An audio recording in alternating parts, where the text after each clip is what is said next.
O tema da mensagem de hoje é Conservando para sempre a presença de Deus. Acompanha comigo no quadro 1 Crônicas 13, do 1 ao 14. Depois de consultar todos os seus oficiais, os comandantes de 1000 e de 100, Davi disse a toda a Assembleia de Israel: se vocês estão de acordo e se esta é a vontade do Senhor nosso Deus, enviemos uma mensagem a nossos irmãos em todo o território de Israel, e também aos sacerdotes e aos levitas que estão com eles em suas cidades, para virem unir-se a nós. Toda a Assembleia concordou, pois isso pareceu bem a todo o povo. Então Davi reuniu todos os israelitas, desde o rio Sior, no Egito, até Lebo-Amate, para trazerem de Quiriate-Jearim a arca de Deus. Davi e todos os israelitas foram a Baalá, que é Quiriate-Jearim, em Judá, para buscar a arca de Deus, o Senhor, entronizando entre os querubins a arca sobre o qual seu nome é invocado. Da casa de Abinadab levaram a arca de Deus num carroção novo, conduzido por Uzá e Aió. Repete comigo, Uzá. Ok, vamos lá, continuando.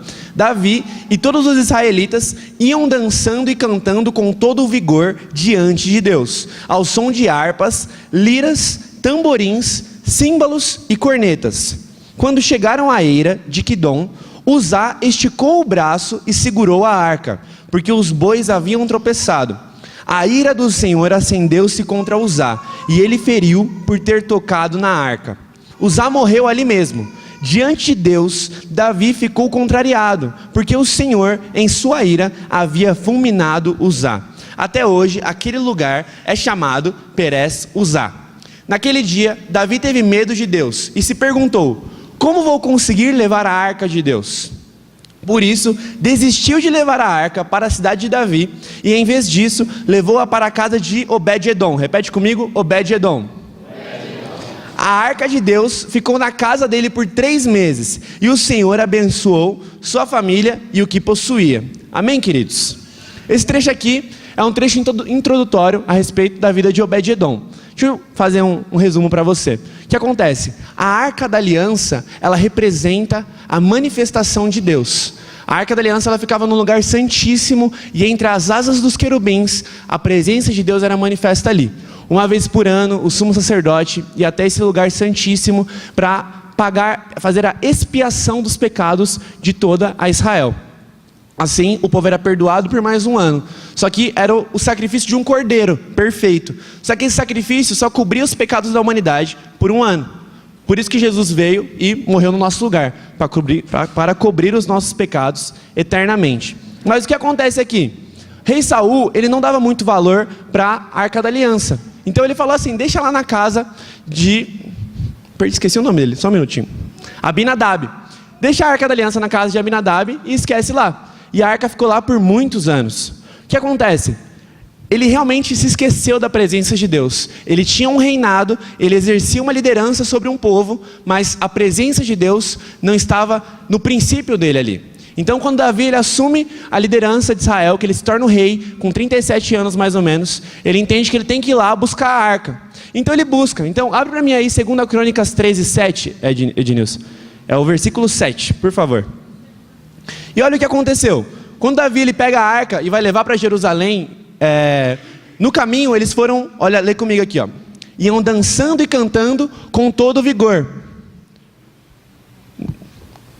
Iam dançando e cantando com todo vigor diante de Deus, ao som de harpas, liras, tamborins, símbolos e cornetas. Então, quando eles buscaram a arca, eles foram levar ela adorando a Deus, cantando, em alguns até dançando. Louvor e adoração. Muitas pessoas entendem que o louvor e a adoração a Deus genuínos, eles dependem, a adoração a Deus genuína, ela depende do louvor. Mas não é bem assim. Olha só o que aconteceu. Enquanto eles levavam a arca, os bois que estavam levando a arca, um deles tropeça. Então a arca ela começa a cair. Uzá, que é um dos homens que estava levando a arca, ele coloca a mão nela e ele é fulminado. Ou seja, um homem foi fulminado adorando a Deus. Porque eles estavam ali cantando, eles estavam ali dançando, adorando a Deus durante todo o caminho. Só que eles não estavam dando a devida essência e o devido valor ao que é realmente a presença de Deus.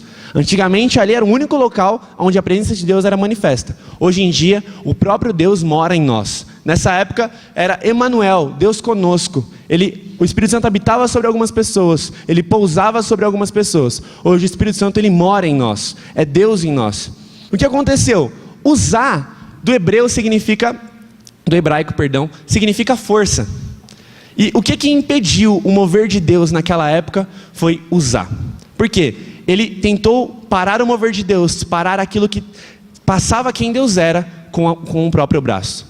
Quando Uzá, que significa força, encosta na Arca da Aliança, ele é fulminado. Ou seja, o que impediu a adoração e impediu o caminho todo de levar a arca até Jerusalém foi a justiça própria.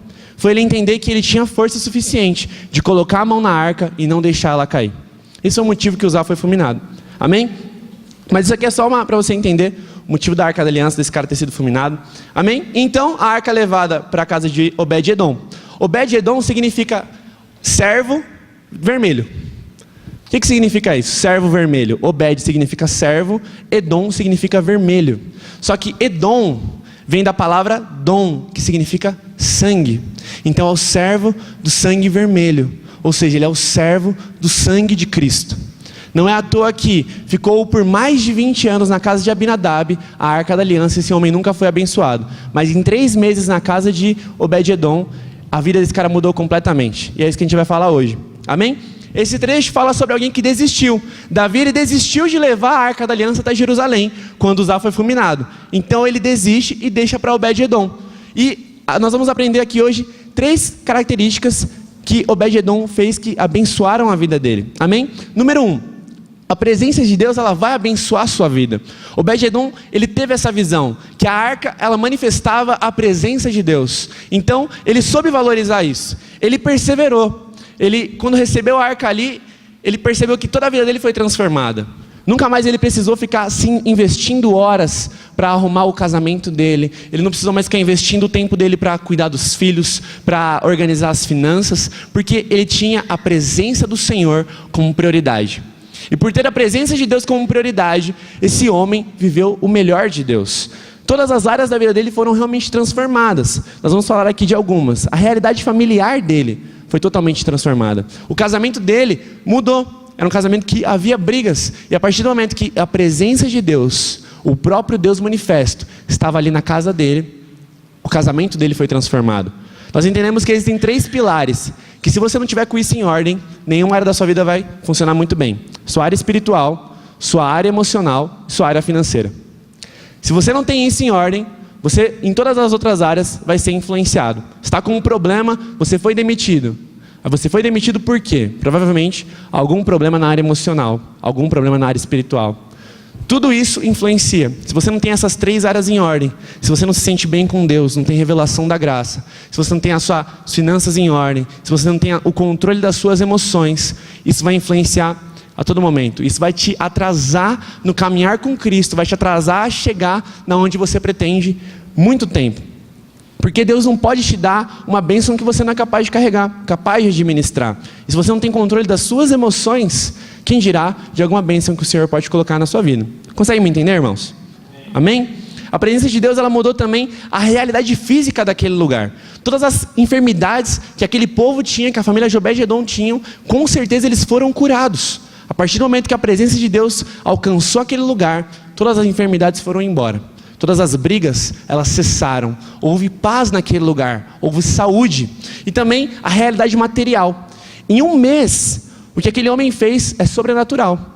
Existe um historiador, que ele nem é cristão, é Flávio Antônio, não sei muito bem o nome dele, que ele realmente relata isso, que na vida de Obed-Edom, em 3 meses, o que esse homem adquiriu de riquezas e prosperou é humanamente impossível. E é constatado cientificamente que realmente aconteceu. Realmente esse homem, ao receber a Arca da Aliança, recebeu de uma prosperidade jamais antes vista e viveu algo único em Deus. Conseguem me entender, irmãos? Para isso, quando a presença de Deus alcançou a vida dele, os pilares da vida dele foram transformados. A área espiritual dele estava bem. Ele tinha Deus como prioridade. A todo momento, a arca era o foco. Ele se posicionava aquilo, ele respeitava a unção que estava sobre aquele lugar. Ele em nenhum momento foi como Abinadab, que não ligava para aquilo, como o rei Saul também, que não ligava para aquilo, ou como Uzá, que tentou usar a própria força. Ele entendeu que aquilo é muito maior que ele. Através da presença de Deus manifesta na vida dele, a área emocional, que é um dos pilares, também foi transformado, e a área financeira dele foi transformada. Ele prosperou em todas as áreas da vida dele. Isso só acontece quando nós damos liberdade a Deus. Esse homem, ele entendeu que aquilo ali era algo muito sério.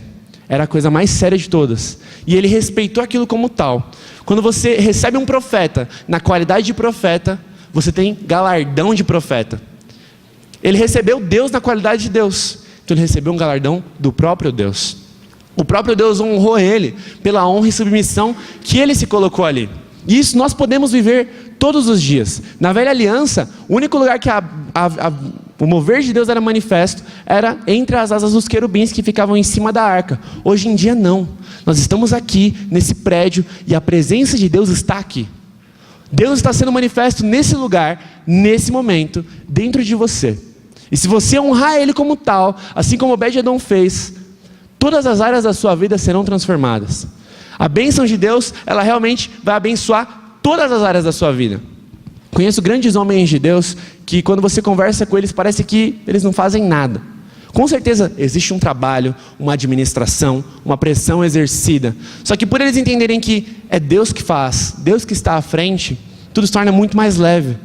É o Senhor que comanda a minha área financeira. É o Senhor que comanda o meu casamento. É o Senhor que comanda a criação dos meus filhos. É o Senhor que comanda as minhas finanças. É o Senhor que comanda o meu casamento, todas as áreas da minha vida. É o Senhor que está à frente.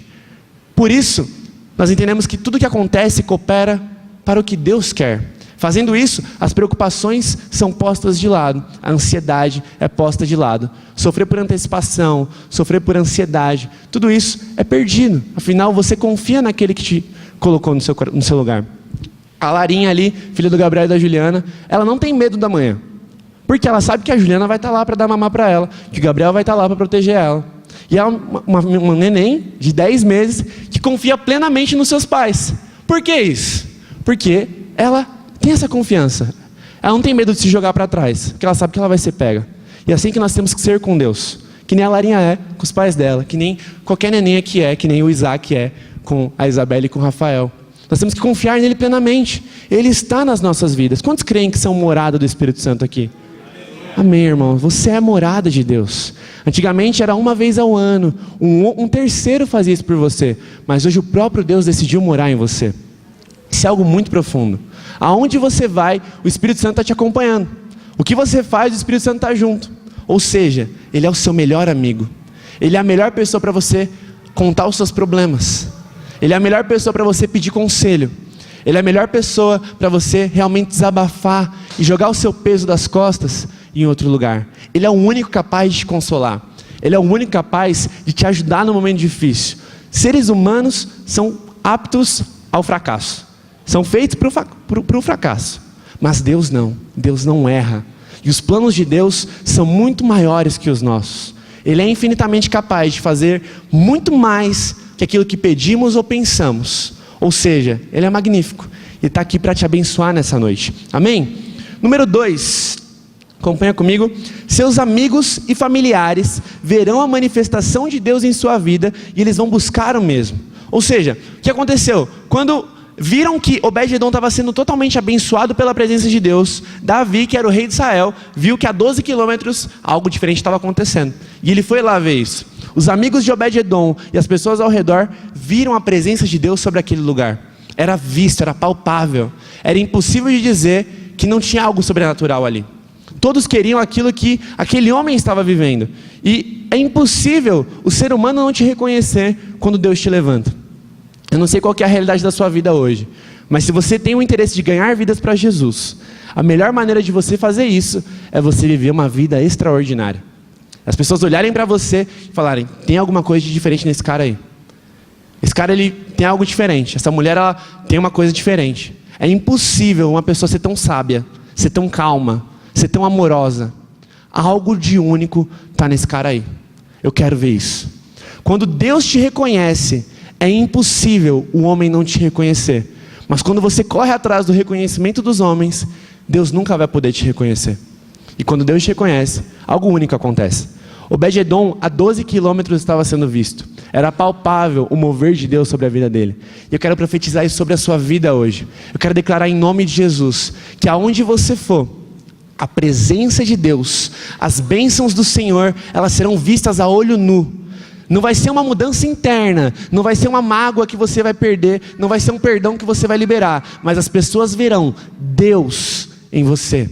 Quantos creem nisso, irmãos? Aonde você for, a sua palavra vai ter mais poder.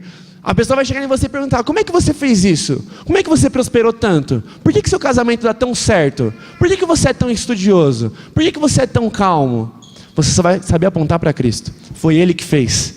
Irmãos, não tem como uma maneira melhor de você ganhar vidas para Jesus. Pode evangelizar, mas um testemunho de vida é algo mais sólido e algo único em Deus, para que você alcance as pessoas que você quer alcançar. Se você quer ganhar a sua família, seja Cristo na sua casa. Deixa Deus te tratar a um ponto que seja visível o mover de Deus na sua vida. Que as pessoas olhem para você e falem: ou esse cara é maluco, ou Deus existe. Um dos dois. É impossível ser normal. E quando isso acontecer, irmãos, você vai viver o melhor de Deus. Eu garanto para você. Amém? Você vai ganhar vidas para Jesus através da bênção de Deus manifesta na sua vida. A bênção na sua vida será visível e palpável, assim como foi com Obed-Edom. A família dele foi restaurada, não havia enfermidade naquele lugar, e era tanta prosperidade em tão pouco tempo que todos queriam aquilo. Amém, queridos? Ponto 3. A presença de Deus nos promove a um crescimento contínuo. Ou seja, esse homem, Obed-Edom, em 3 meses cresceu muito, algo que humanamente ele nunca ia conseguir crescer. Só que não é que nem uma empresa, que nem uma estatística do Sebrae, que existem picos e vales. Com Deus é sempre uma margem de crescimento exponencial. É sempre crescimento. Às vezes você olha para a sua situação atual, você acha que depois que você começou a servir a Deus, as coisas pioraram. Ficou mais difícil, ficou mais duro, ficou mais complicado. Só que deixa eu te contar uma coisa. Talvez, naturalmente, está realmente mais difícil. Só que, no mundo espiritual, muitas coisas estão acontecendo que você ainda não tem discernimento disso. Pode ter certeza que tudo que você está vivendo, os lugares que você tem frequentado, as pessoas que você conversa, as pessoas com quem você se relaciona, tudo isso tem cooperado para que Cristo crave a marca dele em você, para que Cristo coloque o caráter dele em você, para que você seja transformado de acordo com quem ele é. Todas as adversidades, todos os problemas, eles servem para gerar amadurecimento. E Cristo quer pessoas maduras. Deus quer formar filhos maduros. Pessoas maduras são capazes de controlar empresas. Homens maduros são capazes de controlar uma casa, de sustentar filhos. Pessoas imaturas não têm essa capacidade. Pessoas imaturas são competitivas. Pessoas imaturas agem pela emoção. Deus não pode te abençoar enquanto a sua emoção falar mais alto, enquanto os problemas externos tomarem conta de você. Ontem eu estava me preparando para uma bênção que Deus tem dado na minha vida, e aconteceu um detalhe mínimo, a minha impressora não ligou. Eu fiquei desesperado por causa disso. Comecei a ficar ansioso, já comecei a reclamar, já peguei: mãe, não vai dar certo mais, e agora? Misericórdia, e agora? Já era, ai, que raiva, que ódio, Deus! E aí eu falei: não, pera, estou fazendo tudo errado, deixa eu sentar, deixa eu respirar um pouco. Parei e pensei o seguinte: se é de Deus para mim, seja funcionando a impressora ou não funcionando, seja chovendo ou fazendo sol, seja com energia ou sem energia, seja com braço ou sem, seja com carro, não sei, Deus vai me dar. Se Deus que colocou essa oportunidade na minha vida, vai acontecer. Então por que eu estou assim ansioso? Por que eu estou sofrendo de antecipação desse jeito? Eu não preciso sofrer por isso. Estou gastando uma energia emocional à toa, porque se Deus colocou na minha vida, vai rolar, vai dar certo. É Ele que está à frente. Irmãos, deu tudo certo. Graças a Deus. Ele é fiel. Se o Senhor te falou que você vai ganhar a sua família, se o Senhor te falou que você vai prosperar, se o Senhor te falou que o seu casamento ele vai ir para frente, se o Senhor te falou que você vai conquistar aquele sonho, confia. Mesmo que esteja totalmente adversa a situação atual, confia que vai dar muito certo. Eu creio que nós temos os melhores líderes nessa igreja. Nós temos as melhores células. Esse prédio não é capaz de suportar uma célula, uma rede que nós vamos ter aqui. Eu tenho essa crença no meu coração. Se você olhar naturalmente, Qual é a realidade? Uma célula grande hoje em dia tem 20 pessoas. Esse prédio tem capacidade para quase 150 pessoas. Eu creio que células não vão caber nesse lugar. Redes não vão caber nesse lugar. Creia nisso, irmãos. O olho da fé.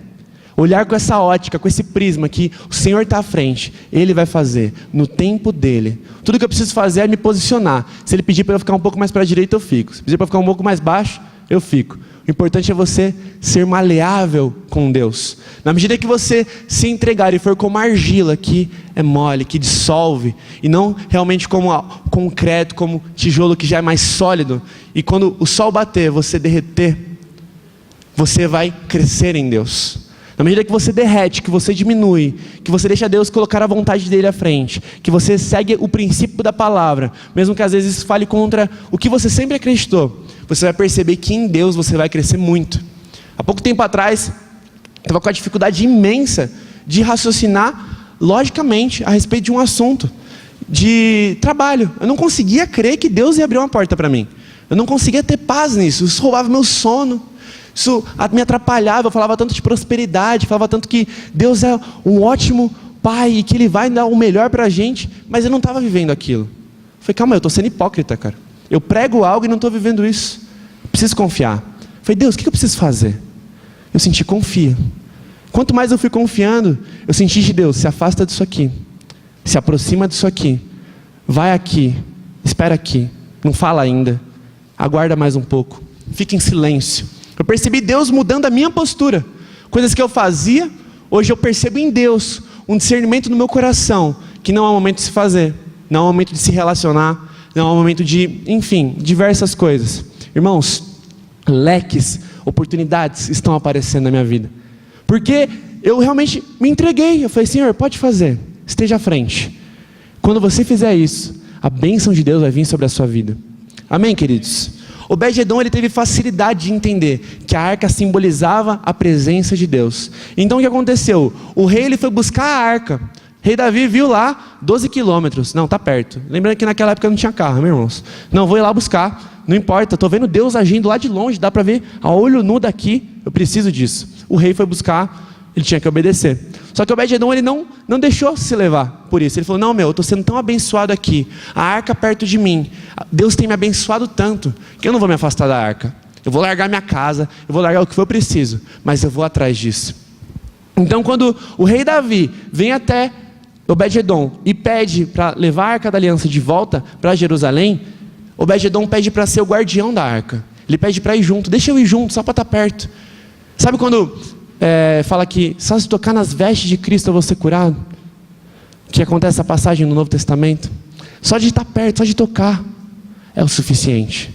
Ele sabia que se ele estivesse perto, ele ia receber ainda mais de Deus. Ele tinha provado de como Deus é. Ele deu liberdade, e o pouquinho de liberdade que ele deu, Deus fez. Então ele não vai mais saciar com isso. Ele não vai mais conseguir viver naturalmente. Ele não vai mais conseguir agir com justiça própria, pela força do próprio braço. Que ele percebeu que em Deus é muito mais simples, é muito menos doloroso e é muito mais abundante. Quando Deus nos abençoa, quando Deus te reconhece, quando Deus te levanta, é impossível dizer que foi por força humana. É impossível. Quando você vê um jovem lá, por exemplo, o Asaf, 15 anos, liderando 16 pessoas, resolvendo problemas de relacionamento, um menino que nunca namorou, um menino que nunca se envolveu, resolvendo problemas de finanças, um menino resolvendo problemas, coisas que ele nunca viveu. É impossível você dizer que esse rapaz fez curso, que esse menino ele tem maturidade. Não, ele deu liberdade, Deus está fazendo. Com Deus é assim, ele usa os loucos para confundir os sábios, ele usa aqueles que não são para confundir os que são. Eu sinto no meu coração que existem pessoas aqui que se sentem rejeitadas, que se sentem diminuídas, que sentem que não são capazes de conversar com um executivo, que não são capazes de frequentar certos lugares. Irmão, isso é uma mentira do diabo na sua vida. Repreende isso agora em nome de Jesus. Você sabe de quem você é filho? Quando você souber de quem você é filho, você vai saber os direitos que você tem, então você vai se portar como tal. Você é filho do Criador de todas as coisas. Ele criou todas as coisas, e todas as coisas habitam nele. Ele te fez e teve um plano perfeito para a sua vida antes de fundar o mundo, e entregou o próprio filho dele como um sacrifício vivo para que você tivesse a vida eterna. Quando você sabe de quem você é filho e você entende a sua identidade, qualquer pessoa é normal. Você não vai tratar o outro idolatrando e vai diminuir os outros. Você vai perceber que todos somos filhos, todos somos iguais. Então, se eu for em algum lugar, eu posso falar com todos normalmente. Irmão, você é amado. Não sei o que acontece aqui, mas eu sinto muito forte isso no meu coração. Saiba disso. Você é amado. Se você der ousadia a Deus e liberdade a Ele, para que Ele ministre isso na sua vida, essa oportunidade que você tanto busca, eu não sei com quem eu estou falando aqui, queridos, mas essa oportunidade que você tanto busca, esse bloqueio que você tem, eu não posso chegar nesse lugar. Não, aqui é demais para mim. Você vai alcançar isso. Você vai viver o melhor de Deus. Você vai falar com os maiores. Você vai sentar com os melhores. Você vai ser um dos melhores. Porque você é filho do melhor. Então você já tem isso por herança. É um direito seu, que Cristo te deu através da cruz. Amém? Glória a Deus. Ele se tornou o porteiro do tabernáculo. Então ele foi lá, quando a arca voltou para Jerusalém, ele virou o porteiro do lugar que hospedava a arca. E além disso, Deus transformou ele num músico. Então ele louvava o Senhor na presença da arca. Obed-edom nunca mais deixou de ser abençoado.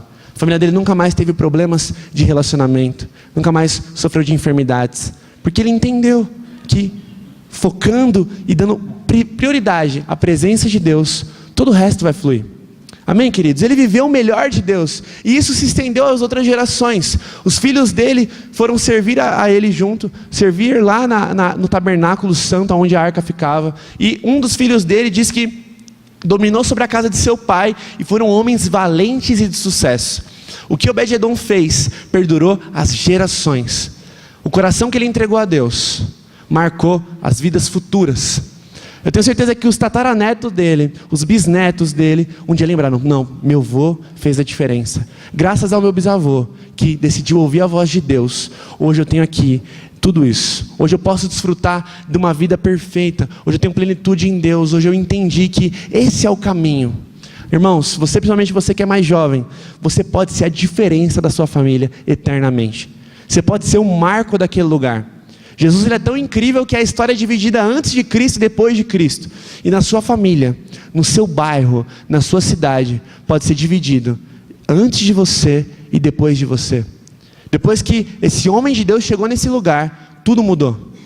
Depois que essa mulher de Deus começou a frequentar aqui, tudo mudou. As pessoas ficaram mais caridosas, pessoas foram curadas, outros prosperaram. Deus começou a dar ideias, surgiram negócios, casamentos destruídos foram restaurados, pessoas foram libertas de vícios, através da sua vida, irmão. E não existe um tesouro tão perfeito do que o tesouro que a gente acumula no céu. O reconhecimento que nós vamos ter das nossas obras, o próprio Deus vai nos reconhecer lá em cima. Tudo isso que você fizer aqui, você vai prestar contas a Ele. Quando você prioriza o reino de Deus e vive segundo aquilo, além de você realizar todos os seus sonhos terrenos, porque se você prioriza o reino de Deus e a sua justiça, todas as outras coisas são acrescentadas a você. Além disso, você também vai acumular tesouros no céu, que hoje nós não temos a revelação do quanto isso é precioso. Muitas pessoas pensam, não, tem que viver agora. Vou para zoar, vamos zoar hoje. Entendeu? Amanhã eu penso em voltar a ser crente. Amanhã eu penso em sossegar. Irmãos, Deus é o dono do tempo. Nós não sabemos o que vai acontecer daqui a 5 segundos. Nós precisamos estar vigilantes. Nós precisamos estar perceptíveis. E olhar tudo a médio e longo prazo. Olhar lá na frente. Se você tem uma mente que está condicionada a olhar o agora, e você não consegue enxergar nada lá na frente, você não vai conseguir viver o melhor de Deus. Porque você acha que aquele problema é o maior problema de todos. Que aquela dificuldade é a maior dificuldade de todas. Quando você não percebe que se você olhar lá na frente, aonde Deus quer te colocar, esse probleminha que você está vivendo vai servir para formar em você um caráter mais similar com o de Cristo. Paciência, perseverança, domínio próprio, adoração, quebrantamento. Cristo quer formar isso no nosso coração. Na medida que você se entregar, Deus vai crescer em você infinitamente e vai ser um crescimento contínuo. Obed-edom se tornou músico, como eu falei, e ele ministrava perto da arca, então ele sempre esteve na presença de Deus. E falando sobre os filhos dele, em 1 Crônicas 26:8 fala isso. Todos esses foram descendentes de Obed-edom. Eles e os seus filhos e parentes eram capazes e aptos para a obra. Eram, ao todo, 62 descendentes de Obed-edom. Então esse homem, ele marcou uma geração. Obed-edom, que teve um coração entregue a Deus, toda a vida dele foi transformada. Os descendentes dele são eternamente gratos a quem ele foi, ao coração que ele teve entregue. Irmãos, tenha esperança. A sua vida pode mudar. Se você se entregar a Deus, você vai vencer. O jogo não acabou. Se você está aqui hoje, é porque Deus ainda está te dando chances de transformar a sua história, de transformar a sua família. Só que para isso, é necessário perseverança, é necessário disciplina. Davi, ele desistiu da arca quando Uzá foi fulminado. Obed-edom percebeu uma oportunidade e desfrutou daquilo eternamente. Eu sinto no coração, irmãos, de ler isso para vocês. Não estava planejado, mas eu queria que você abrisse comigo, não está no slide, Tiago 1, capítulo 1 de Tiago. É algo forte, que eu tenho meditado bastante esses dias. Se você puder abrir comigo, antes de tudo, quem é que sabe quem é esse Tiago da Bíblia? Alguém aqui sabe quem é? Provavelmente você acha que é o discípulo de Jesus. Jesus tinha lá 12 discípulos, dentre esses 12, 3 eram mais próximos: Pedro, João e Tiago. Todo mundo acha que esse livro da Bíblia aqui, Tiago, foi escrito por esse homem. Tiago, apóstolo, discípulo de Jesus. Mas não foi. Esse Tiago aqui que escreveu, esse apóstolo Tiago, é o meio-irmão de Jesus, ou irmão de criação de Jesus, que é filho de Maria e José. Ele é um rapaz que cresceu com Jesus, dormia junto, já deve ter tomado banho junto, já viu Jesus chorar quando ralou o joelho quando era pequeno, já viu Jesus na puberdade, nascer a primeira barbinha, viu Jesus em todos os momentos da vida dele. E o que acontece? A Bíblia fala que a própria família dele diz assim: se afasta da sua cidade, aqui você não vai ser capaz de fazer milagres. Profeta de cidade não tem honra, profeta desse lugar não tem honra. Então Tiago, ele não cria que aquele irmão de criação dele era o filho de Deus. Ele não enxergava em Jesus a soberania de Deus, ele não via Jesus como filho de Deus. Só que quando Jesus ressuscita, então esse homem, ele cai na real, e ele percebe que, meu Deus, ele realmente é o Messias. E a partir daquele momento, ele aceita o Senhor Jesus como único e suficiente Salvador, e se torna um grande apóstolo. Amém? O apóstolo Tiago, discípulo de Jesus, foi o primeiro apóstolo a morrer, o primeiro mártir dos discípulos, morreu muito rápido, 2 anos depois da ressurreição de Cristo. Mas olha só, lê comigo a partir do versículo 2. Meus irmãos, considerem motivo de grande alegria o fato de vocês passarem por diversas provações. De novo aqui, considerem motivo de alegria, estejam felizes por passar por diversas provações. Passar por dificuldades tem que te trazer alegria. Vamos continuar. Cadê? Pois vocês sabem que a prova da sua fé produz perseverança, e a perseverança deve ter ação completa, a fim de que vocês sejam maduros e íntegros, sem que falte a vocês coisa alguma. Ou seja, nós precisamos estar alegres na nossa tribulação, pois isso vai nos tornar maduros e íntegros, para que não nos falte coisa alguma. Continuando, se algum de vocês tem falta de sabedoria, peça a Deus, que a todos dá livremente, de boa vontade, lhe será concedida. Ou seja, sabedoria não se adquire estudando, sabedoria não se adquire vivendo, sabedoria se adquire pedindo a Deus. Uma coisa é conhecimento, outra coisa é sabedoria. Conhecimento é você estudar e adquirir um conhecimento sobre determinada área, sobre determinado assunto. Sabedoria é você ter o entendimento e a sabedoria de como usar aquilo ali, a melhor maneira e a melhor situação de aplicar aquilo que você tem na sua mão. Continuando, se algum de vocês tem falta de sabedoria, peça a Deus, que a todos dá livremente, de boa vontade lhe será concedida. Peça-a, porém, com fé, sem duvidar, pois aquele que duvida é semelhante à onda do mar, levada e agitada pelo vento. Não pense tal pessoa que receberá coisa alguma do Senhor, pois tem a mente dividida e é instável em tudo o que faz. Ou seja, quando nós pedimos sabedoria a Deus, nós precisamos pedir com fé, sem duvidar. Aquele que duvida, ele é como a onda do mar, ele é instável. Deus nos chamou para sermos maduros e íntegros. Isso me fez refletir. Tudo que eu peço a Deus, Ele fala assim: não, tá bom, filho, eu vou te dar. Só que para você ter isso aqui, você vai precisar passar por isso aqui. Ou seja, A dificuldade que você tem passado hoje, provavelmente, é devido ao que você tem pedido a Deus. Vamos supor que você tem pedido para crescer no âmbito profissional. Você quer empreender, você quer crescer num plano de carreira.